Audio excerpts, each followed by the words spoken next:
लोहे को क्या बोलते हो बेटा? आयरन। क्या बोलते हो? आयरन। और सामान्य भाषा में हम लोग इसको क्या बोलते हैं? लोहा बोलते हैं। ठीक है। दूसरा चीज हो गया सिल्वर। सिल्वर को किससे राइट करते हो? एजी से। एजी मतलब क्या हो गया? सिल्वर। ये सब धातुएं हैं सिल्वर। और सिल्वर को हम लोग क्या बोलते हैं? चांदी। ठीक है, चांदी हो गया। फिर क्या हो गया? कापर। क्या हो गया? कापर। अब ये सारी धातुएं हैं। आयरन हो गया, सिल्वर हो गया, क्या हो गया? कापर हो गया। और ये सारी की सारी क्या है? धातुएं हैं। ये सब जितनी धातुएं होती हैं ये सब नमी की उपस्थिति में ऑक्सीजन से क्रिया करके और अपना रंग बदल देती हैं।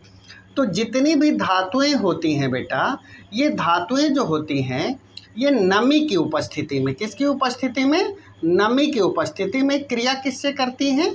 ऑक्सीजन से क्रिया करती हैं। ठीक है। जब ये ऑक्सीजन से क्रिया कर लेती हैं तो अपना क्या बदल देती हैं? रंग बदल देती हैं। और इनके रंग के बदलने की क्रिया को ही क्या कहलाते हैं? क्या कहते हैं? संक्षारण कहते हैं।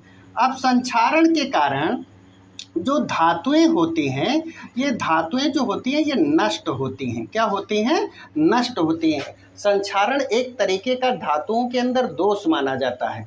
अब होता क्या है कि जैसे अगर उदाहरण के तौर पे अगर आपको देखना है तो जो उदाहरण के तौर पे हम आपको बता रहे हैं कि जैसे लोहा होता है, यफी है। यफी जो होता है लोहा, ये नमी की उपस्थिति में, किसकी उपस्थिति में? नमी की उपस्थिति में किससे क्रिया कर लेता है? ऑक्सीजन से क्रिया कर लेता है।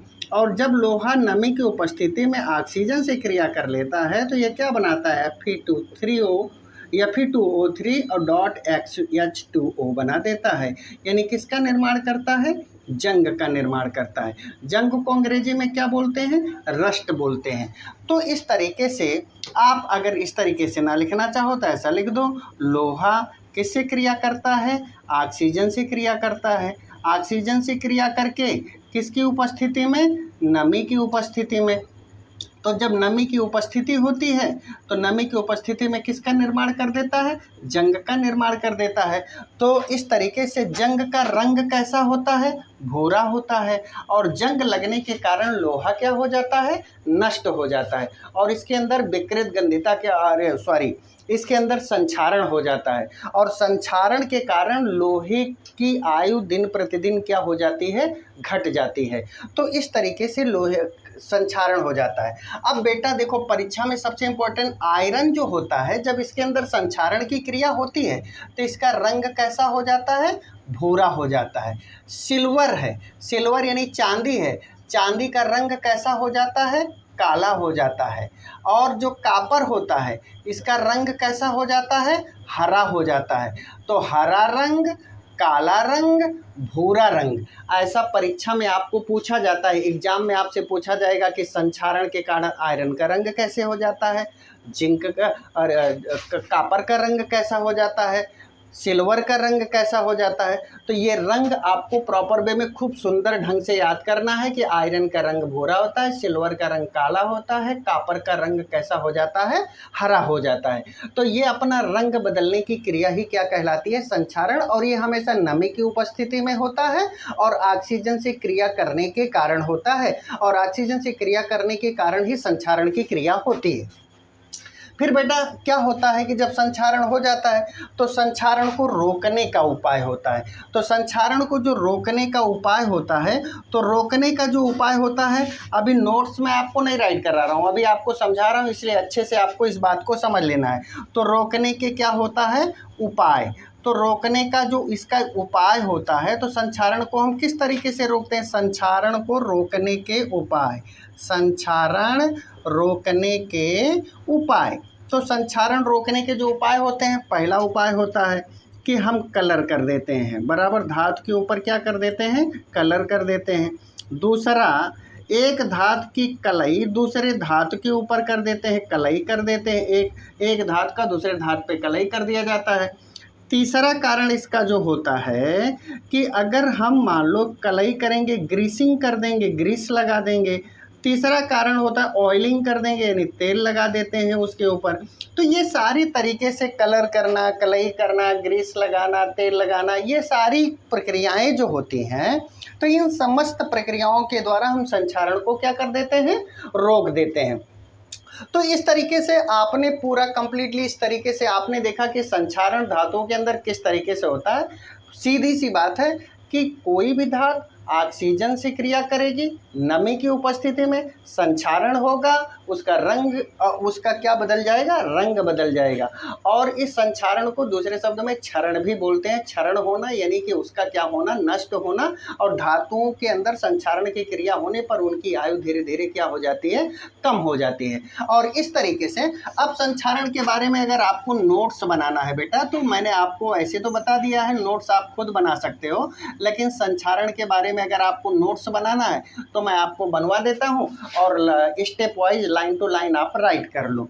संक्षारण धातुओं का इस तरीके से लिखना, धातुएं वातावरण की ऑक्सीजन, वातावरण की ऑक्सीजन से, वातावरण की ऑक्सीजन से नमी की उपस्थिति में, ऑक्सीजन से नमी की उपस्थिति में, नमी की उपस्थिति में, उपस्थिति में क्रिया करके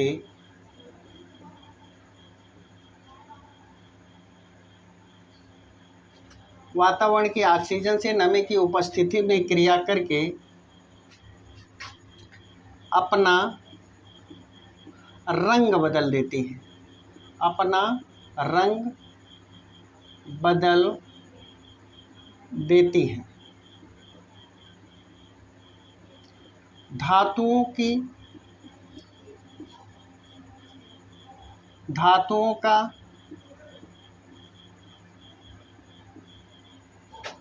रंग बदलना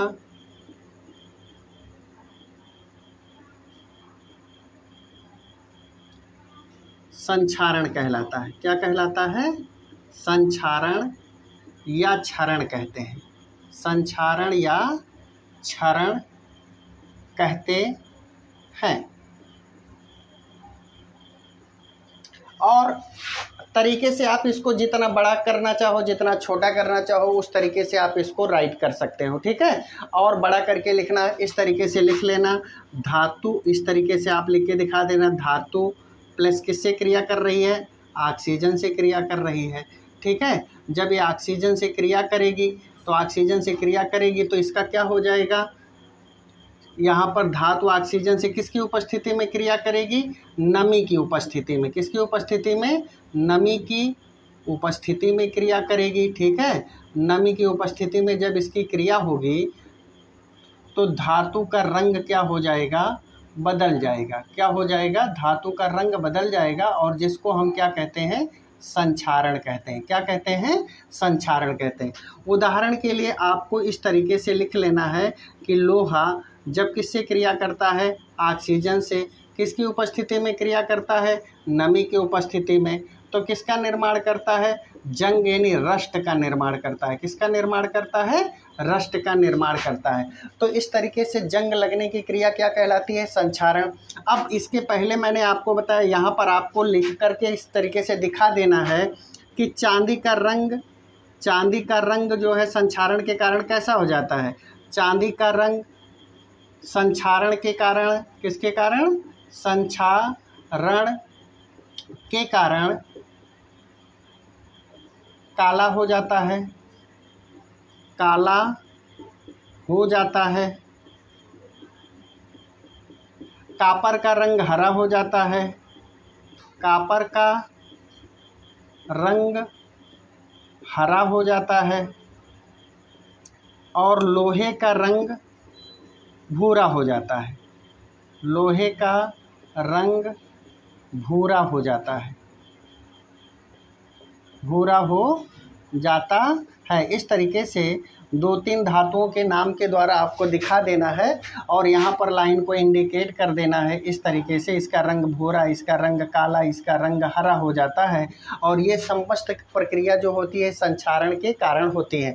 और लास्ट में लाइन में लिख देना, संक्षारण के कारण धातुएं नष्ट हो जाती हैं। क्या? संक्षारण के कारण धातुएं नष्ट हो जाती, कारण धातुएं नष्ट हो जाती हैं, धातुएं नष्ट हो जाती हैं, नष्ट हो जाती हैं। बस इतना लिख देना, आपके 10th लेवल में इतना पर्याप्त है आपके लिए, ठीक है। मतलब संक्षारण के कारण धातुएं क्या हो जाती हैं? नष्ट हो जाती है। तो इतना आप राइट कर दोगे, आपके लिए पर्याप्त है। और भी इसको अगर बड़ा करना चाहें तो हम और बड़ा कर सकते हैं। तो इसलिए इतने का आप नोट्स बना दो या स्क्रीनशॉट ले लो और इसके बाद फिर जो है इसका हम रोकने का उपाय आपको बढ़िया सिस्टमेटिक ढंग से लिखवा देते हैं। तो एक बार आप इसको देख लीजिए, स्क्रीनशॉट ले लीजिए, ठीक है। ओके।